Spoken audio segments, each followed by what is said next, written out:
Hello students, welcome to my YouTube channel Sushma Rajgupta. हम लोग शुरू करने जा रहे हैं इंडेक्स नंबर्स। ये जो इंडेक्स नंबर्स का चैप्टर है बीकॉम थर्ड सेमेस्टर का पार्ट तो है ही, इसके साथ ही जिसके भी सिलेबस में इंडेक्स नंबर चैप्टर है ये उन सबके टॉपिक को कवर करता है।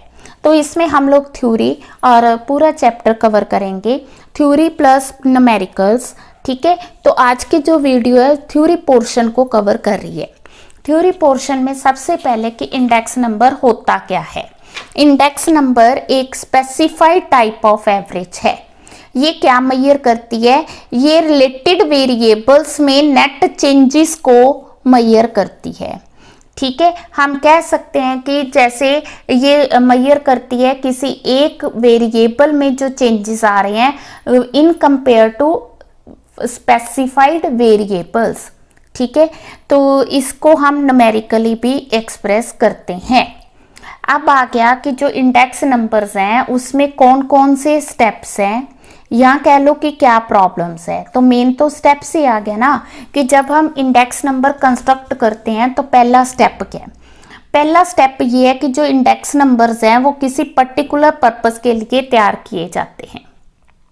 ठीक है, अब पर्टिकुलर पर्पस क्या है, स्पेसिफिक पर्पस क्या है जिसके लिए हम इंडेक्स नंबर कैलकुलेट करने जा रहे हैं। That purpose must be clear. अगर वो पर्पस ही क्लियर नहीं है तो इंडेक्स नंबर सही रिजल्ट डिपिक्ट नहीं करेंगे। Point clear? हमें सबसे पहले ये पता होना चाहिए कि जिस पर्पस के लिए इंडेक्स नंबर कैलकुलेट कर रहे हैं वो पर्पस क्या है। ठीक है, then selection of items. Selection of items में भी किस आइटम का हमने इंडेक्स नंबर लेना है, वो आइटम्स को सिलेक्ट करना बहुत इम्पोर्टेंट है। ठीक है, जब हम आइटम्स को सिलेक्ट करेंगे तो उसकी करैक्टरिस्टिक्स के बारे में, उसकी करैक्टरिस्टिक्स क्या है। ठीक है, देन जैसे किसी चीज़ का हमने टेस्ट को, हैबिट का, कस्टम का, नेसेसिटी का, किसका इंडेक्स नंबर कैलकुलेट करना है। और वो जो आइटम्स है जिसका हमने इंडेक्स नंबर कैलकुलेट करना है that should be standardized. Items क्या होनी चाहिए? स्टैंडर्डाइज्ड होनी जरूरी है। नंबर ऑफ आइटम्स, जब हमने इंडेक्स नंबर कैलकुलेट करना है तो वो जो नंबर ऑफ आइटम्स हमने सिलेक्ट करनी है वो भी क्लियर होनी चाहिए। ठीक है, तो लार्ज नंबर ऑफ आइटम्स, अगर हम बहुत ज़्यादा आइटम्स सेलेक्ट कर लेंगे तो वहाँ पे एरर हो सकती है, गलती हो सकती है। ठीक है, तो इसलिए जो नंबर है वो ना बहुत स्मॉल होना चाहिए ना बहुत लार्ज होना चाहिए। तो नंबर जो है वो मीडियम होना चाहिए, मीन्स क्लियर, जिससे कि जो रिजल्ट हम पता करना चाहते हैं वो रिजल्ट क्लियर हो सके। ठीक है, आइटम्स हम सिलेक्ट कर चुके हैं। अब हमने सिलेक्ट करना है प्राइस, प्राइस कोटेशंस। अब जो हमने प्राइस डिसाइड करना है, प्राइस में कंफ्यूजन ये आती है कि जो प्राइस है वो प्लेस टू प्लेस, ठीक है, फॉर्म टू फॉर्म डिफर करता है। ठीक है, चेंज होता रहता है। तो फिर कौन सा प्राइस डिसाइड करें? तो आप लोगों ने जो प्राइस डिसाइड करना है, पहले आपने जो प्लेस है उसको डिसाइड कर लेना है, मीन्स कुछ ऑप्ट कर लेने हैं। ठीक है, इसी तरह कमोडिटीज आपने ऑप्ट कर लेनी है, कर ली।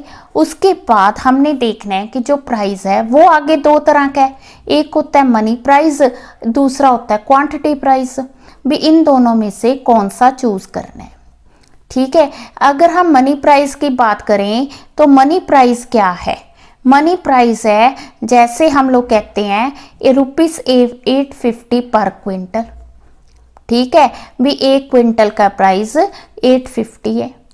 तो क्वांटिटी प्राइस क्या है? फिर क्वांटिटी प्राइस का मतलब है कि 120 ग्राम्स पर रुपी। ठीक है, भी ₹1 में इतने ग्राम्स आते हैं, इतने ग्राम्स कितने में आते हैं? ₹1 में। पर जो हम मोस्टली यूज करते हैं दैट इज मनी प्राइस।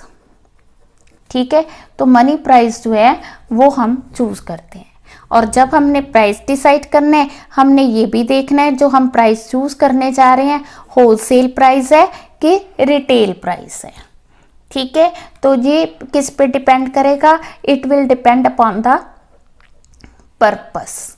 तो पहले हमें पर्पस क्लियर होगा तो उसके अकॉर्डिंग हम प्राइस डिसाइड करेंगे। देन आ गया सिलेक्शन ऑफ सूटेबल वेट्स।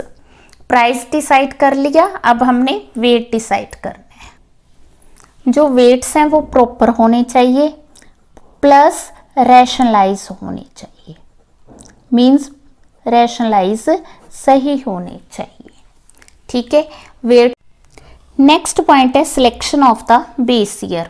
अब जो बेस ईयर है वो हमेशा हम लोग 100 लेके चलते हैं, और जो बेस ईयर है उसके साथ हम दूसरे ईयर्स को कंपेयर करते हैं, दूसरे ईयर्स का जो डाटा उसको कंपेयर करते हैं।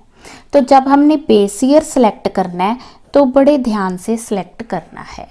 सबसे पहला है कि जो बेस ईयर है that should be normal.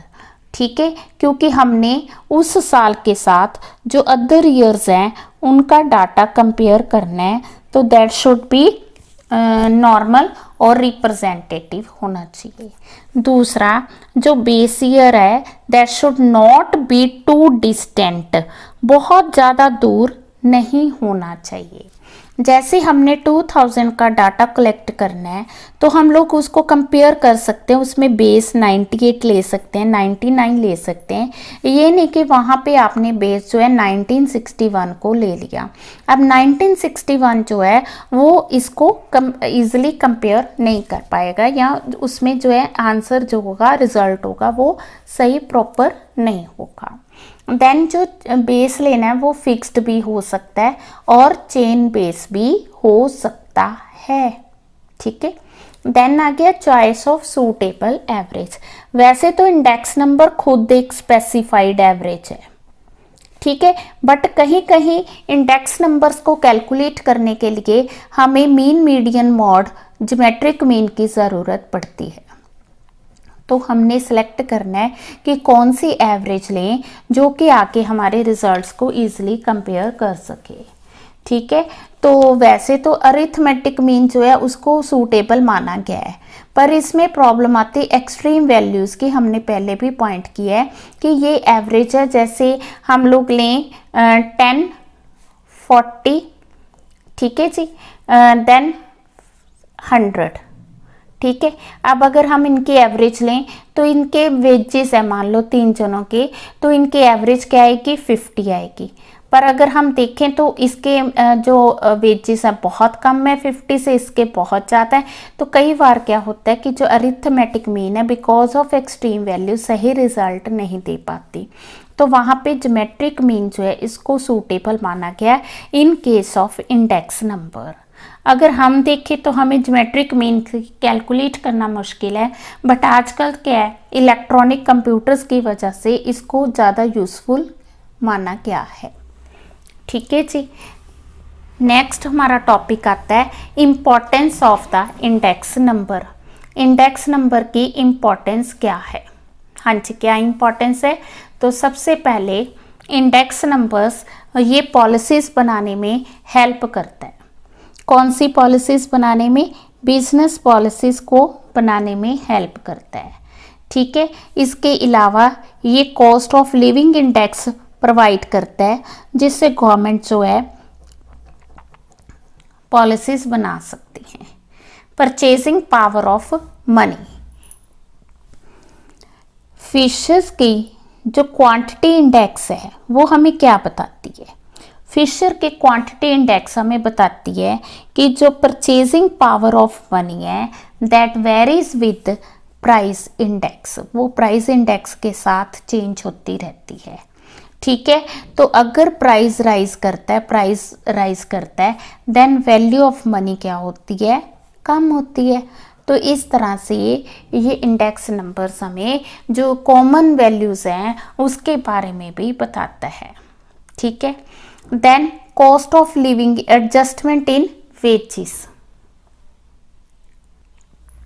Management ने जब भी वेजेस राइज करने हैं वो देखना चाहते हैं कि हम लोग कितने वेजेस राइज करें जिससे मैनेजमेंट को कम लॉस हो और वर्कर्स का भी मतलब कि due to rise in cost of living उनको कोई ज़्यादा इफेक्ट ना पड़े। तो इस तरह से cost of living index management को बताती है कि कितने प्राइस राइज करने से उनका जो कॉस्ट ऑफ लिविंग है दैट विल रिमेन सेम। ठीक है, जिससे वर्कर्स को भी कोई लॉस ना हो और मैनेजमेंट को भी ज़्यादा लॉस ना हो। इस तरह ये एडजस्टमेंट इन वेजेस में मदद करती हैं। ठीक है, again helpful in comparing living standard of the people because index number हमें कॉस्ट ऑफ लिविंग इंडेक्स के बारे में बताती है। ठीक है जी, studies changes in price level. ठीक है, तो इंडेक्स नंबर का मतलब प्राइस लेवल में कितनी चेंजेस आ रही हैं उसको भी स्टडी करता है। Price level changes over a time. ठीक है, हमें इकोनॉमिक कंडीशंस के बारे में भी इंडेक्स नंबर्स बताते हैं। ठीक है, इकोनॉमिक कंडीशंस में क्या चेंजेस आई हैं।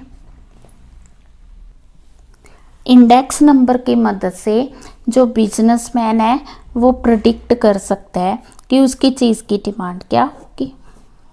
Can predict the demand of the product. Index number जो है ये मतलब कि वाइडली यूज़ किए जा। वाइडली कैसे, इसे जैसे सोशोलॉजिस्ट हो गए, है ना, सोशोलॉजिस्ट हो गए, देन साइकोलॉजिस्ट हो गए। ठीक है जी, हेल्थ अथॉरिटीज होगी तो इनको वे सब यूज़ करते हैं। ठीक है जी, ना सिर्फ ये इकोनॉमिक्स में यूज़ होते हैं, in other field also they are properly used. Useful in deflating, जैसे प्राइसेस चेंज होते हैं, प्राइसेस चेंज होने से ओरिजिनल डाटा में चेंजेस लाना that is known as deflating. ठीक है, तो डिफ्लेटिंग जो है हेल्प करती है, जहाँ कह दो इंडेक्स नंबर हेल्प करता है किसमें, नॉमिनल इनकम को रियल इनकम में कन्वर्ट करने में। नॉमिनल इनकम वो जो हमें रिसीव हो रही है, real income means due to change in prices जो इनकम में चेंज आता है that is known as real income. तो ये इस तरह से नॉमिनल इनकम को रियल इनकम में चेंज करने में भी हेल्प करता है। हेल्पफुल इन रिवीलिंग ट्रेंड, इसके अलावा ये हमें ट्रेंड्स के बारे में भी बताता है। ठीक है जी, limitations of the index numbers. अब इसकी लिमिटेशंस क्या है, सैम्पलिंग एरर। जो इंडेक्स नंबर्स हैं कभी भी 100% करेक्ट नहीं होते, कुछ ना कुछ मिस्टेक होती है जिसे हम सैम्पलिंग एरर भी कहते हैं।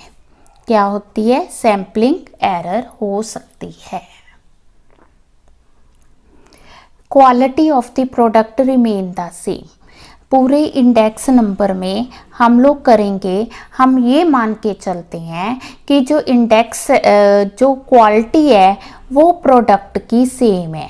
ठीक है, हम लोग ये मान के चलते हैं कि 99 में जो चीज़ों का प्राइस था 2000 में प्राइस इतना हो गया, 2001 में प्राइस इतना हो गया, पर जो क्वांटिटी है पर कभी भी क्वालिटी सेम नहीं रहती। अब इतने सालों में प्रोडक्ट की क्वालिटी सेम नहीं रहेगी। प्राइस इंडेक्स में हम प्राइजेस के चेंजेस का इफेक्ट तो देख लेंगे, पर क्वालिटी के चेंजेस का इफेक्ट हम कहीं भी शो नहीं करते। Specific index for specific purpose, जो हम लोग इंडेक्स कैलकुलेट करते हैं वो ऑल पर्पस के लिए नहीं होता, वो एक पर्टिकुलर पर्पस के लिए होता है और उसी पर्टिकुलर पर्पस को ही वो सॉल्व करता है। ये इसकी लिमिटेशन है। No change in taste, habit and custom. ठीक है, हम लोग ये अज्यूम करके चलते हैं कि जो कस्टमर्स हैं उनके मतलब कि हैबिट में, टेस्ट में कोई चेंज नहीं है, तो ये तो पॉसिबल है नहीं because our world is a dynamic world. तो डायनामिक वर्ल्ड में ये चेंजेस होते रहते हैं, तो ये अजम्पशन भी एक तरह की लिमिटेशन है। हाँ जी, कई तरह के मेथड हैं जो कि हम लोग इंडेक्स नंबर में यूज़ करते हैं, डिफरेंट मेथड यूज़ करते हैं। तो यहाँ पे लिमिटेशन ये आती है, हमें ये नहीं पता चलता कौन सी पर्टिकुलर सिचुएशन में या किस पर्टिकुलर पर्पस में कौन सा मेथड जो है वो ज़्यादा सूटेबल है। तो ये एक तरह से लिमिटेशन होगी। ठीक है, unreliable comparison over the longer period. ठीक है, हम लोग जो है किसी एक साल को बेस लेके हम लोग लॉन्गर पीरियड तक उनका कंपैरिजन करते हैं। ठीक है जी। So current price contain effect variety of, अब उसमें कई तरह के चेंजेस होते हैं, वैरायटी ऑफ चेंजेस होते हैं, उनको हम कंसिडर नहीं करते, तो जिसकी वजह से जो रिजल्ट्स हैं वो सही नहीं होते। ठीक है, देन नॉर्मल ईयर। ठीक है, तो नॉर्मल ईयर जो सिलेक्ट करना बड़ा डिफ़िकल्ट है, हम किस साल को नॉर्मल ईयर लेके चलें, so this is a difficulty. ठीक है जी। नेक्स्ट हमारा टॉपिक आ गया क्लास टाइप्स और काइंड्स और क्लासिफिकेशन ऑफ इंडेक्स नंबर। ठीक है, सबसे पहले आगे प्राइस इंडेक्स नंबर। जब हम प्राइस इंडेक्स नंबर की बात करते हैं जो कि कॉमनली यूज़ किया जाता है प्राइस इंडेक्स नंबर, तो इसमें आगे हम बात करेंगे wholesale price index and retail price index. ठीक है, इसमें हम लोग होलसेल में जनरल प्राइस लेवल में जो चेंजेस आ रहे हैं उसकी बात करेंगे। ठीक है, जब हम रिटेल की बात करते हैं तो इसमें आ गया general changes in the price of commodities and services. कौन सी सर्विसेज? जो कि रिटेल मार्केट में बॉट और सोल्ड की जाती हैं, विच आर बॉट और sold in the retail market. समझ के, तो जो रिटेल की प्रोडक्ट्स के इंडेक्सेस को शो करता है उसे रिटेल प्राइस इंडेक्स कहते हैं। जो जनरल प्राइस लेवल को शो करता है उसे होलसेल प्राइस इंडेक्स नंबर कहा जाता है। अब आ गया क्वांटिटी इंडेक्स नंबर। ठीक है, ये physical volume of goods produced को शो करता है। Physical volume of goods produced उसको शो करता है। ठीक है जी, प्रोड्यूस्ड होगी, सोल्ड होगी। ठीक है, तो इसमें आ गया इंडिसेस ऑफ एग्रीकल्चर। ठीक है, देन आ गई इंडस्ट्रीज। क्लियर है? देन आ गया वैल्यू इंडेक्स नंबर। पहले तो वैल्यू होती क्या है? वैल्यू का मतलब है प्राइस इनटू क्वांटिटी। ठीक है, तो ये चेंज इन वैल्यू को शो करता है from one period to another. Change in value from one period to another. ठीक है जी, it compares the value of some periods to total. Then आ गया कॉस्ट ऑफ लिविंग इंडेक्स। ये हमें किसके बारे में बताता है? Consumption and expenditure over a period of time. ठीक है जी, over a period of time के बारे में बताता है। ठीक है, स्पेशल पर्पस आ गया वो इंडेक्स नंबर जो किसी स्पेसिफिक पर्पस के लिए होता है। ठीक है, तो इस तरह से ये है इंडेक्स नंबर की टाइप्स।